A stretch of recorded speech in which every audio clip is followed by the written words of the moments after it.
आज हम गुरु अमरदास जी जो कि तीसरे पातशाही थे उनके बारे में बात करेंगे। पार्ट 3 हम अपलोड कर रहे हैं, लेकिन पार्ट 1 और पार्ट 2 हम ऑलरेडी अपलोड कर चुके हैं हमारे चैनल पे, आप जाकर देख सकते हैं। अमृत वेले श्री गुरु अमरदास जी उठते थे, उठने के बाद ब्यास नदी में जाते थे और वहां से जल भर के लेके आते थे। उस जल से वो श्री गुरु अंगद देव जी को स्नान करवाते थे और ये उनका डेली का काम था। हर सुबह जल्दी उठ के यही काम करते थे। लेकिन एक बार क्या हुआ, बहुत बारिश हो रही थी, बिजली चमक रही थी और आंधी भी आई हुई थी। तो गुरु साहब गुरु अमरदास जी बड़ी ही मुश्किल के साथ ब्यास नदी में गए और वहां से जल लेके वापस आ रहे थे। लेकिन अचानक क्या हुआ, रास्ते में उनका पैर किसी जगह पे अटक गया, जिसकी वजह से गुरु अमरदास जी वहां पे गिर गए। खुद गिर गए, लेकिन उन्होंने जल को गिरने नहीं दिया। लेकिन जब वो गिरे तो उस वक्त थोड़ा सा शोर हुआ और वहीं पास पर जुलाहा और जुलाही रहते थे। जुलाहे ने अपनी वाइफ से पूछा कि ये क्या हुआ, शोर क्यों हुआ। तो जुलाही ने बोला कि अमरू जो निथावा है वो गिर गया है, जिसकी वजह से शोर हुआ है, इसको और कोई काम है ही नहीं।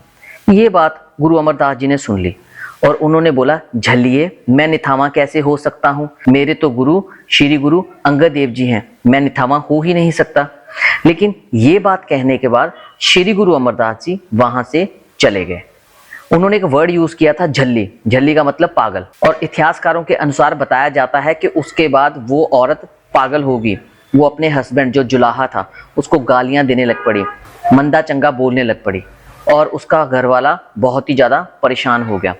फिर वो अपनी वाइफ को लेके, जुलाही को लेके श्री गुरु अंगद देव जी के पास आया और वहां पे आके उसने अपनी परेशानी बताई कि मेरी जो घरवाली है, जो मेरी पत्नी है, वो पागल हो चुकी है। लेकिन क्यों पागल हुई? क्योंकि उसने श्री गुरु अमरदास जी के बारे में ऐसे बोल दिया था। तो ये बात गुरु अंगद देव जी ने जैसे ही सुनी तो उन्होंने गुरु अमरदास जी को वर दिए। कौन से? उन्होंने गुरु अमरदास जी को वर दिए, निमाणियां दा मान, निताणियां दा ताण, निथामियां दा थान, नियोटियां दी ओट, निआसरियां दा आसरा, निगत्तियां दी गत, निपत्तियां दी पत, निधरियां दी धिर, निजोड़ियां दी जोर, पीरां दा पीर।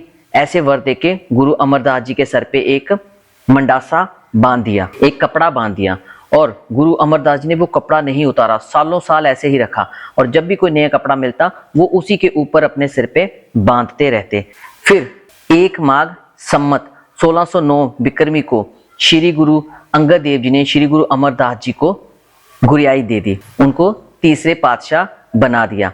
और ये काम उन्होंने करवाया बाबा बुड्ढा जी के हाथों और सारी संगत को बोल दिया कि मेरे बाद श्री गुरु अमरदास ही तीसरे गुरु होंगे। खुद भी माथा टेका और सारी संगत को भी माथा टेकने के लिए बोला। गुरु अंगद देव जी के 2 बेटे थे, दातू जी और दासू जी। दातू जी ने तो बड़े आराम से गुरु अमरदास जी के आगे माथा टेक दिया, लेकिन दातू जी ने माथा टेकने से इनकार कर दिया और गालियां दी, जिसके बाद वो अपने घर चले गए। लेकिन गुरु अमरदास जी ने कोई भी विरोध नहीं किया कि मुझे कैसे और क्या बोला उन्होंने।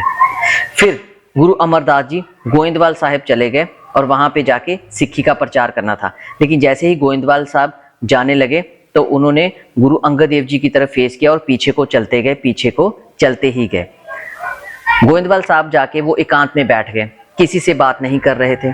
गुरु अंगद देव जी के चरणों का ध्यान लगा के उनके बारे में ही सोचते रहे। फिर गुरु अंगद देव जी ने उनको गोविंदवाल साहब आके दर्शन दिए। गुरु अमरदास जी गुरु अंगद देव जी के चरणों में गिर गए, जिसके बाद गुरु अमरदास जी को गुरु अंगद देव जी ने गले से लगा लिया। इतिहासकारों के अनुसार बताया जाता है कि गुरु अंगद देव जी ने गुरु अमरदास जी का खब्बा हाथ पकड़ा और पकड़ के लेके जा रहे थे। और गुरु अमरदास जी ने देखा कि जो मेरा हाथ है, जो मेरा खब्बा हाथ है, वो गुरु अंगद देव जी से आगे हो गया है, ऐसा नहीं होना चाहिए। फिर उसके बाद सारी जिंदगी गुरु अमरदास जी ने अपने सज्जे हाथ से, मतलब राइट हैंड से ही काम किया, लेफ्ट हैंड से काम नहीं किया। अब हम बात करेंगे श्री गुरु अमरदास जी के आचरण के बारे में। श्री गुरु अमरदास जी हमेशा सुबह उठने के बाद बल्लू सिख रोज दरिया से पानी लेके आता। उस पानी के साथ, उस जल के साथ वो अपने केस धोते और स्नान करते। फिर उसके बाद सफेद कपड़ा पहन के दरबार लगाते, आसा की बात सुनते।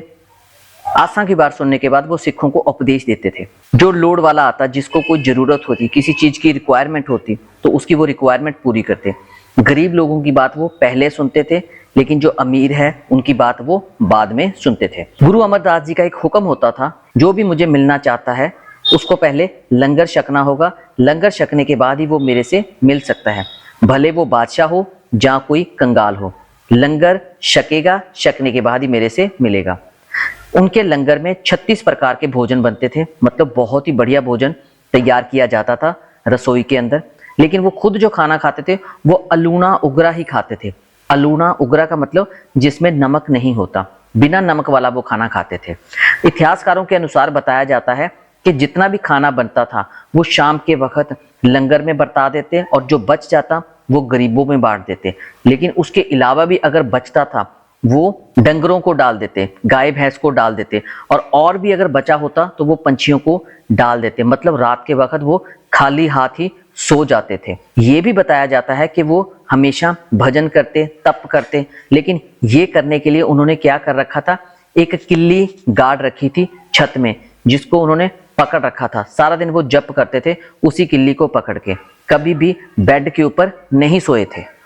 आपको ये वीडियो कैसी लगी? आप किस गांव या शहर में बैठ के ये वीडियो देख रहे हैं, हमें जरूर बताएं।